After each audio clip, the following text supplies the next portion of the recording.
আসসালামু আলাইকুম রহমতুল্লাহি ওয়া বারাকাতুহু। ব্ল্যাকবোর্ডের পক্ষ থেকে আপনাদের সবাইকে সুস্বাগত জানাচ্ছি। আমি সালমান রাব্বি।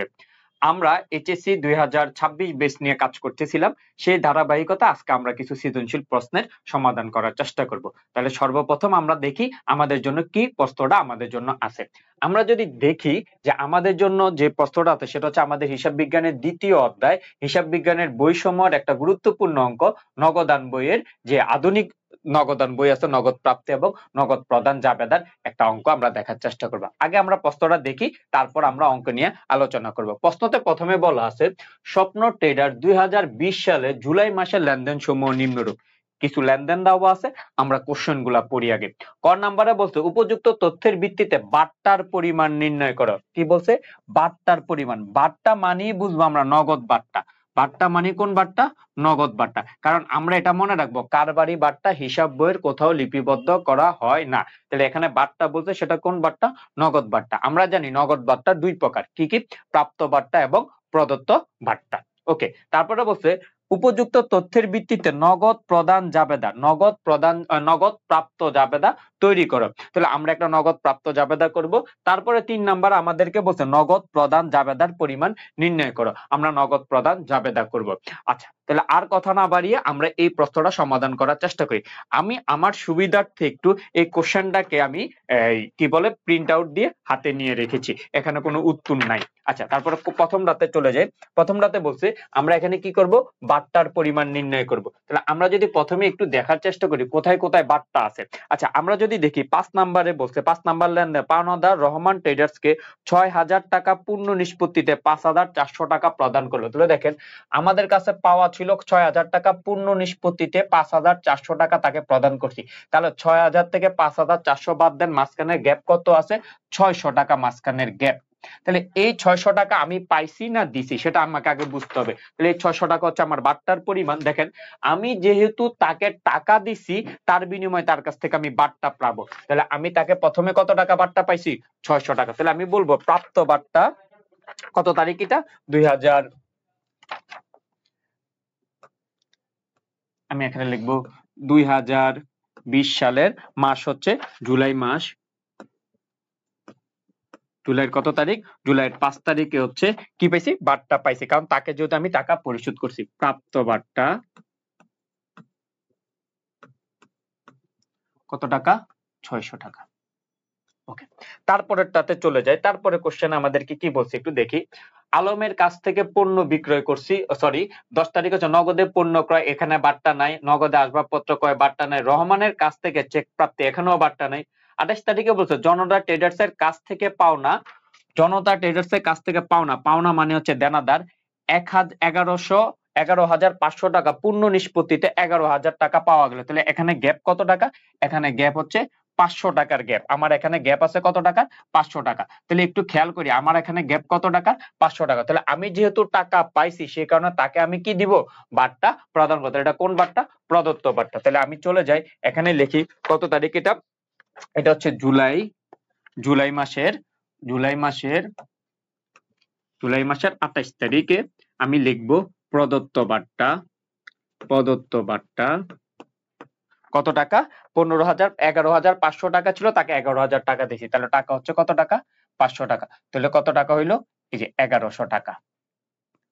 শেষ। তাহলে এই অঙ্কতে ক নাম্বার প্রশ্ন বলছিল বাট্টার পরিমাণ নির্ণয়। আমি বাট্টার পরিমাণ নির্ণয় করছি। 2020 সালে জুলাই মাসের 5 তারিখে ছিল প্রাপ্ত বাট্টা 600 টাকা আর 28 তারিখে ছিল প্রদত্ত বাট্টা 500। দুইটা মিলে কত টাকা হয়েছে? 1100 টাকা। এটাই হচ্ছে আমাদের ক নাম্বারের উত্তর। আমরা কোশ্চেনটাকে আরেকটু দেখি, তারপরে আমরা এয়ারপোর্ট থেকে আমরা আমার নিজেদের মতন বলছে উপযুক্ত তথ্যের ভিত্তিতে নগদ প্রাপ্ত জাবেদা তৈরি করো। নগদ প্রাপ্ত জাবেদা কাকে বলে? শুধুমাত্র নগদ টাকা আসলে, নগদ বা চেককে নগদের সমতুল্য মনে করা হয়। যদি নগদ এবং চেক আসে, যে জাবেদা বইতে লিপিবদ্ধ করা হয় তাকে বলা হয় নগদ প্রাপ্ত জাবেদা বই। তাহলে আমরা এই নগদ প্রাপ্ত জাবেদা বই করব। তাহলে আমরা আগে এখানে দেখে নিই যে কোনগুলো আছে, তারপর আমরা একবারেই চলে যাব। বলছে নগদে 1,50,000 টাকা নিয়ে ব্যবসা আরম্ভ করলো। তাহলে নগদে আমি 1,50,000 টাকা নিয়ে যদি ব্যবসা আরম্ভ, তাহলে আমার কাছে নগদ টাকা আসছে, তার মানে এটা নগদ প্রাপ্ত জাবেদায় যাবে। বলছে পাওনাদার রহমান ট্রেডার্সকে এত টাকা পূর্ণ নিষ্পত্তিতে 6,000 টাকা পূর্ণ 5,400 টাকা প্রদান। তাহলে মানে আমার কাছ থেকে টাকা চলে গেছে, তাহলে এটা আসবে নগদ প্রদান জাবেদায়। নগদ টাকা আসলে নগদ প্রাপ্ত জাবেদায়, নগদ টাকা চলে গেলে নগদ প্রদান জাবেদায়। তারপরে বলছে নগদে পণ্য ক্রয়। নগদে পণ্য ক্রয় করছি, পণ্য আমার কাছে আসছে বাট নগদ টাকা চলে গেছে। যেহেতু নগদ টাকা চলে গেছে, এখন আমি এটা কোথায় লিখবো? নগদ প্রদান জাবেদায়। তারপরে বলছে আলমের কাছে নগদে পণ্য বিক্রয়। নগদে পণ্য বিক্রয় করছি, তার মানে পণ্য চলে গেছে কিন্তু টাকা আমার কাছে আসছে, তাহলে টাকা আসলে কোথায় লিখবো আমরা? নগদ প্রাপ্ত জাবেদায়। তারপরে বলছে নগদে আসবাবপত্র ক্রয় করছি। নগদে আসবাবপত্র ক্রয় করার কারণে আমার কাছে আসবাবপত্র আসছে কিন্তু নগদ টাকা কি হয়েছে? চলে গেছে, তার মানে এটা আসবে কোথায়? নগদ প্রদান জাবেদায়। তারপরে বলছে রহমানের কাছ থেকে চেক প্রাপ্তি। চেক পাওয়াটা নগদের সমতুল্য, তাহলে চেক পাচ্ছি তার মানে টাকা আমার কাছে আসছে, এ কারণে এটা কোথায় আসবে? নগদ প্রাপ্ত জাবেদায়। তারপরে বলছে জনতা ট্রেডার্স এর কাছ থেকে পাওনা 11,500 টাকা পূর্ণ নিষ্পত্তিতে 11,000 টাকা পাওয়া গেল, তার মানে টাকা আমি পাইছি, তাহলে টাকা পাইলে কোথায় আসবে? নগদ প্রাপ্ত জাবেদায়। তারপরে বলছে শামীম ট্রেডার্স এ তাদের পাওনা 8,000 টাকা পরিশোধ করা হলো, পরিশোধ করছি, তার মানে আমার কাছ থেকে টাকা চলে গেছে, তার মানে এই 30 তারিখেরটা আসবে কোথায়? নগদ প্রদান জাবেদায়। তাহলে বন্ধুরা আমাদেরকে খ নাম্বার এবং গ নাম্বারে, খ নাম্বারে বলছে নগদ প্রাপ্ত জাবেদা প্রস্তুত করতে, গ নাম্বারে বলছে নগদ প্রদান জাবেদা প্রস্তুত করতে। আমরা দুইটাই এখন করব, আমরা আর এই কোশ্চেনটাতে আসবো না। আমার হাতে আমি কোশ্চেনটাকে যে প্রশ্নটা আছে সেটা প্রিন্ট আউট করে হাতে নিয়েছি। আচ্ছা, এখন চলে যাই ক নাম্বার শেষ, এবার খ নাম্বার। খ নাম্বারে কি বলছে? নগদ প্রাপ্ত জাবেদা। নগদ প্রাপ্ত জাবেদার গড়টা আমি একটু ব্যাখ্যা করি। নগদ প্রাপ্ত জাবেদা, নগদান সবসময় কোন পাশে থাকবে? ডেবিট পাশে থাকবে। নগদান সবসময় থাকবে নগদান, নগদান অলওয়েজ ডেবিটে থাকবে। এই কারণে এই বিবরণের গড়ের জায়গায় আমরা কি লিখছি? ক্রেডিট হিসাব খাত। সূত্র নগদ টাকা আসলে নগদ টাকা ডেবিট, এই কারণে। আর নগদ টাকা কোন কোন খাত থেকে আসতে পারে? নগদ টাকা বিক্রয় এবং প্রাপ্য হিসাব, এই দুইটা খাত থেকে সবচেয়ে বেশি পরিমাণ আসে, এই কারণে দুইটা খাতকে আমরা স্পেসিফিকলি ভাবে উল্লেখ করছি। আর বাকি যতগুলো আছে সবগুলোকে আমি কোথায় লিখবো? অন্যান্য হিসাব খাতে লিখবো। আমরা একটা একটা করে এন্ট্রি ধরবো, দেখে দেখে আমরা কিভাবে এন্ট্রি করে সেটা আমরা বোঝার চেষ্টা করব। তাহলে আর কথা না বাড়িয়ে চলো আমাদের খ নাম্বার প্রশ্নটাতে সমাধান করার চেষ্টা করি। খ নাম্বার প্রশ্নের আমাদের যে প্রথম এন্ট্রিটা ছিল সেখানে বলা হয়েছিল নগদে 1,50,000 টাকা নিয়ে ব্যবসা আরম্ভ করা হলো বা ব্যবসায় বিনিয়োগ করা হলো। আমি 1,50,000 টাকা, তাহলে তারিখ কত? আমি তারিখ লিখি 2020 জুলাই 1। জুলাই 1-এ বলছে নগদ 1,50,000 টাকা নিয়ে ব্যবসায় বিনিয়োগ করা হলো। তাহলে 1,50,000 টাকা ব্যবসায় বিনিয়োগ করছে, আগে এটা আমরা জাবেদা করি। তাহলে ব্যবসায় বিনিয়োগ করলে আমি তো ব্যবসা, তাহলে আমার কাছে টাকা আসছে, নগদান হিসাব ডেবিট, মূলধন হিসাব ক্রেডিট। এখানে লিখছি ক্রেডিট হিসাব খাত, তাহলে ক্রেডিট হিসাব খাতে কে আছে? মূলধন। আমি এখানে লিখবো মূলধন, মূলধন হিসাব শেষ, ক্রেডিট হিসাব। তাহলে জাবেদা কি করছি? নগদান হিসাব ডেবিট, মূলধন হিসাব ক্রেডিট। এই যে নগদানের ডেবিট আছে, এখানে লিখবো 1,50,000 টাকা, এটা হচ্ছে 1,50,000 টাকা।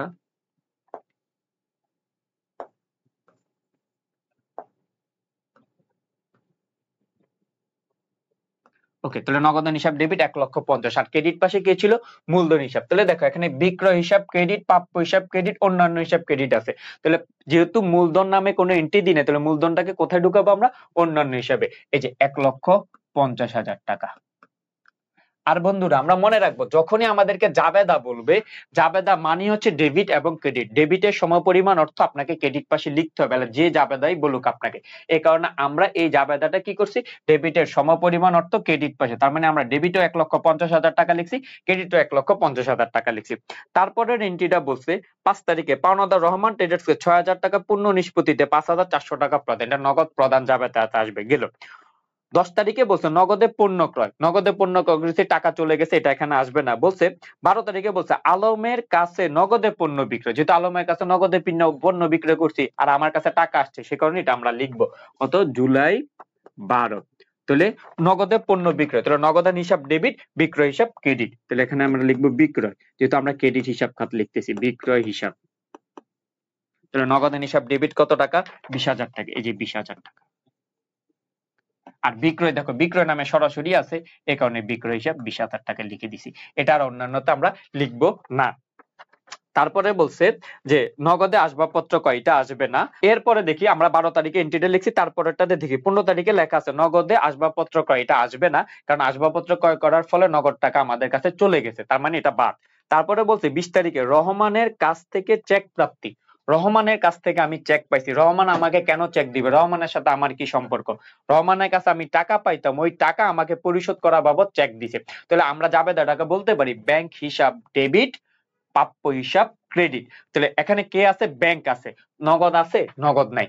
আমরা নগদটাকে, এই ব্যাংকের টাকাটাকে নগদ রূপে কল্পনা করব, কারণ আমরা জানি নগদ প্রাপ্ত জাবেদায় চেক আসলে এবং নগদ আসলে উভয় লিপিবদ্ধ করা হয়। তাহলে আমরা জাবেদাটা বলতে পারি ব্যাংক হিসাব ডেবিট, প্রাপ্য হিসাব ক্রেডিট। তারিখ কত, তারিখ হচ্ছে 20, এখানে 20 তারিখ লিখে ক্রেডিট হিসাব খাতে কি আছে, প্রাপ্য হিসাব, এই কারণে আমরা এখানে লিখবো প্রাপ্য হিসাব।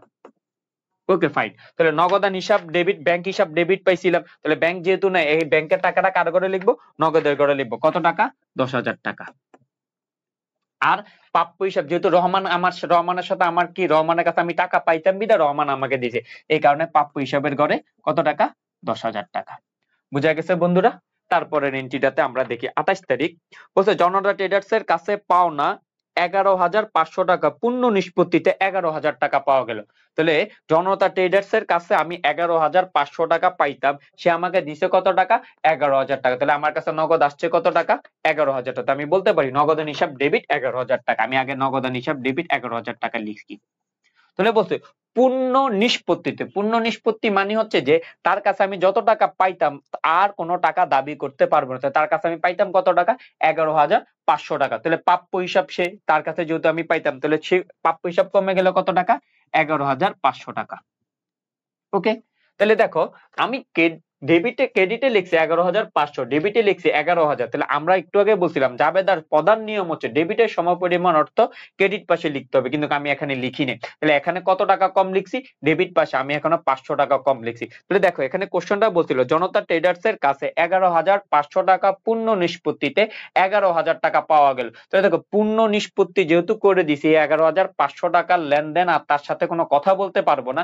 প্রাপ্য হিসাবকে আমি কমাই দিছি 11,500 টাকা, কিন্তু সে আমাকে দিছে কত, মাত্র 11,000 টাকা। তাহলে বাকি 500 টাকা আমি তাকে কি করছি, তাকে আমি ছেড়ে দিছি, মাফ করে দিছি। তো ছেড়ে দেওয়া, মাফ করে দেওয়াকে আমরা কি বলবো, প্রদত্ত বার্তা। তাহলে প্রদত্ত বার্তা কত টাকা দিছি তাকে আমি, মাত্র 500 টাকা। তাহলে এখানে ডেবিট হিসাব কার্ডটা কি হবে, ওই যে প্রাপ্য হিসাব, প্রাপ্য হিসাব। শুধু এখানে কি করবে, এখানে যেহেতু ব্যক্তির নামটা আছে আমরা এখানে উঠাই দিব যে জনতা ট্রেডার্স, জনতা ট্রেডার্স। শেষ। এই যে জনতা ট্রেডার্স এর কাছে পাইতাম এই লাইনের তারিখটা কত, এই তারিখটা হচ্ছে 28 তারিখ। আচ্ছা 30 তারিখে বলছে শামীম এন্টারপ্রাইজে তাদের পাওনা 8,000 টাকা পরিশোধ করছি, তার মানে আমার কাছ থেকে টাকা চলে গেছে, এটা নগদ প্রাপ্ত জাবেদায় আসবে না। তাহলে এই যে বন্ধুরা আমাদের শেষ, এখন আমরা যোগফল নির্ণয় করব। তাহলে এই জায়গায় সুন্দর করে একটা দাগ দিব, এই জায়গায় হচ্ছে 1,50,000 টাকা জেড টেনে দিব, তারপর হচ্ছে 10,000 আর 11,000 21,500 টাকা জেড টেনে দিব। বিক্রয় হিসাব হচ্ছে 20,000 টাকা জেড টেনে দিব। বাট্টার এখানে আছে শুধু কত টাকা, 500 টাকা। মাথায় রাখবো বন্ধুরা, এই বাট্টার ঘরের কোনো প্রকার জেড টানা হয় না, বাট্টার ঘরের জেড টানা লাগে না, আমরা এটা মাথায় রাখবো। 1 গড়া 2 গড়া 3 গড়া নগদান বইতো বাট্টার ঘরের কখনো জেড টানা হয় না। বাট্টার ঘরটা শুধু যোগফল নামাই দিলেই চলবে। অনেক জায়গায় দেখবে এখানে দুইটা জেড টান দিয়ে জেড টেনে দিছে, না তোমরা কখনো জেড টানবা না। এপাশে দেখি 1,50,000, 1,70,000, 1,80,000, 1,90,000, 1,91,000, 1,91,000 কার ঘরে, নগদান বই। শেষ। এই যে তাহলে এবার ডেবিট পাস এবং ক্রেডিট পাস তোমরা যোগ করে দেখবা যোগফল সমান হয়ে যাবে। তাহলে এই হচ্ছে আমাদের নগদ প্রাপ্ত জাবেদা। এবার আমরা চলে যাব বন্ধুরা নগদ প্রদান জাবেদা। আচ্ছা নগদ প্রদান জাবেদাতে এটা হচ্ছে আমাদের ঘর। নগদ প্রদান জাবেদাতে একটু চেঞ্জ হচ্ছে। নগদ প্রদান যদি আমি করি তাহলে নগদ টাকা আসছে না, চলে গেল, নগদ টাকা চলে গেছে, এই কারণে নগদান হিসাব ক্রেডিট পাশে লিখছি। আর নগদ টাকা চলে গেলে আমি বার্তা পাই, এই কারণে প্রাপ্ত বার্তা কোন পাশে লিখছি, ক্রেডিট পাশে। আর প্রাপ্ত বার্তা আমার জন্য কোন হিসাব, আয় হিসাব। আচ্ছা এবার দেখো কোন কোন খাতে সবচেয়ে বেশি পরিমাণ টাকা আমাদের কাছে চলে যায়। সবচেয়ে বেশি পরিমাণ টাকা চলে যায় ক্রয়ের কারণে এবং প্রাণদারকে পরিশোধ করার কারণে বা প্রদেয় হিসাবকে পরিশোধ করার কারণে। এই কারণে এই দুইটা খাতকে আমরা স্পেসিফিকলি ভাবে লিখছি। আর অন্যান্য অনেক বেতন দিলে চলে যাবে, বার্তা দিয়ে, তারপরে হচ্ছে তোমার ভাড়া দিলে চলে যাবে, ঋণের সুদ দিলে চলে যাবে, সবগুলো লেখা সম্ভব না দেখা আমরা এটাকে একটা কমন একটা হিসাব দিয়ে দিছি, অন্যান্য হিসাব ডেবিট। বুঝতে পারছি বন্ধুরা? তাহলে চলো চলে যাই। তাহলে আমরা 1 তারিখ এবং 5 তারিখেরটা আমরা নগদ প্রাপ্তিতে লিখে ফেলছি। এবার হচ্ছে 10 তারিখেরটা আছে 2020 জুলাই 10 বলছি, এখানে বলছে নগদে পণ্য ক্রয়, নগদে পণ্য ক্রয় করছে, নগদে যদি পণ্য ক্রয় করি তাহলে টাকা আসে না গেল, টাকা গেল, তাহলে যাবে দেখি ক্রয় হিসাব ডেবিট, নগদান হিসাব ক্রেডিট। তাহলে ক্রয় হিসাব ডেবিট কত টাকা? 12,000 টাকা। আর নগদান হিসাব ক্রেডিট কত? এই যে 12,000 টাকা, নগদান হিসাব ক্রেডিট 12,000 টাকা। ওকে, তাহলে এখানে আমরা লিখছি ডেবিট হিসাব খাত। তাহলে ডেবিটে কে ছিল? ক্রয় হিসাব ডেবিট, নগদান হিসাব ক্রেডিট। এই যে ক্রয় হিসাব, আমরা এখানে লিখে দিব ক্রয় হিসাব। আচ্ছা, এই ঘরটা কিসের? চেক নং এর। তাহলে চেক নং আমাদের নাই বিদে আমরা এখানে এই ঘরে কিছু লিখতে পারতেছি না। তারপরে বলছে 12 নাম্বারটা, আলমের কাছে নগদে পণ্য বিক্রয়। এটা আমরা আগেই লিখে ফেলছি, এই কারণে এটা আমরা লিখবো না। বলছে 15 তারিখ নগদে আসবাবপত্র ক্রয়। তাহলে নগদে আসবাবপত্র আমি ক্রয় করছি, তাহলে টাকা আসছে না গেছে? টাকা চলে গেছে। তাহলে টাকা চলে গেলে কোথায় লিখবো? নগদ প্রদান জাবেদায়। তাহলে আমরা 15 তারিখেরটা লিখবো, তারিখ হচ্ছে 15। বলছে নগদে আসবাবপত্র ক্রয়, তাহলে জাবেদা কি? আসবাবপত্র হিসাব ডেবিট, নগদান হিসাব ক্রেডিট। এখানে যেহেতু আসবাবপত্র স্পেসিফিক কোনো নাম নাই, তাহলে আমরা এটা কার ঘরে লিখবো? অন্যান্যর ঘরে লিখবো। কত টাকা? 15,000 টাকা। ওকে, আর নগদান হিসাবের ঘরে লিখবো 15,000 টাকা। কারণ কেন? আমাদের কাছ থেকে নগদ টাকা চলে গেছে। তাহলে ডেবিট হিসাব কাতে কে আছে? এই যে অন্যান্য হিসাব। অন্যান্য হিসাবকে আমি লিখবো, কারণ আমি জানি এখানে আমার স্পেসিফিকলি আছে আসবাবপত্র হিসাব। এই যে আমরা আসবাবপত্র হিসাব লিখবো, আসবাবপত্র হিসাব। ওকে, শেষ। তাহলে এন্ট্রি দেওয়া। তারপরে বললাম রহমানের কাছে চেক প্রাপ্তি, এটা আমরা নগদ প্রাপ্ত জাবেদাতে লিখে ফেলছি। 28 তারিখে বলছে জনতা ট্রেডার্স এর কাছ থেকে পাওনা 11,500 টাকা পূর্ণ নিষ্পত্তিতে 11,000 টাকা পাওয়া গেল। তার মানে এর টাকা পাইছি, এটা নগদ প্রাপ্ত জাবেদা আসবে, নগদ প্রদান জাবেদায় না। 30 তারিখে বলছে 30 তারিখে বলছে শামীম এন্টারপ্রাইজে তাদের পাওনা পূর্ণ নিষ্পত্তিতে শামীম এন্টারপ্রাইজে তাদের পাওনা 8,000 টাকা পরিশোধ, পাওনা 8,000 টাকা আমি পরিশোধ করছি। তাহলে 30 তারিখে পরিশোধ করছি, যেহেতু টাকা চলে গেছে, তাহলে পাওনা সে আমার কাছে পাইতো, তার মানে প্রদেয় হিসাব কত টাকা পরিশোধ করছি? প্রদেয় হিসাবকে 8,000 টাকা পরিশোধ করছি। ওকে, নগদে পরিশোধ করছি, নগদ টাকা চলে গেছে। তাহলে আমি এখানে বলতে পারি প্রদেয় হিসাব, প্রদেয় হিসাব। এখানে লিখতে পারি, নাম লিখে দিই শামীম, শামীম এন্টারপ্রাইজ, শামীম এন্টারপ্রাইজ ব্র্যাকেটে লিখে দিলাম। আচ্ছা, আমি 5 তারিখের এন্ট্রিটা একটু লিখতে ভুলে গেছি। 5 তারিখ, আমি 5 তারিখটা নিচে লিখে দিছি। 5 তারিখে কি বলছিল? 5 তারিখটা আমরা বাদ দিয়ে দিছি।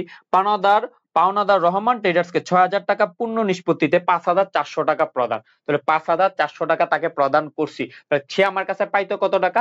6,000 টাকা। সেই 6,000 টাকা পূর্ণ নিষ্পত্তিতে আমি তাকে প্রদান করছি কত? 5,400 টাকা। তাহলে আমার কাছ থেকে নগদ চলে গেছে কত? 5,400। তাহলে আমি এখানে লিখবো 5,400 টাকা।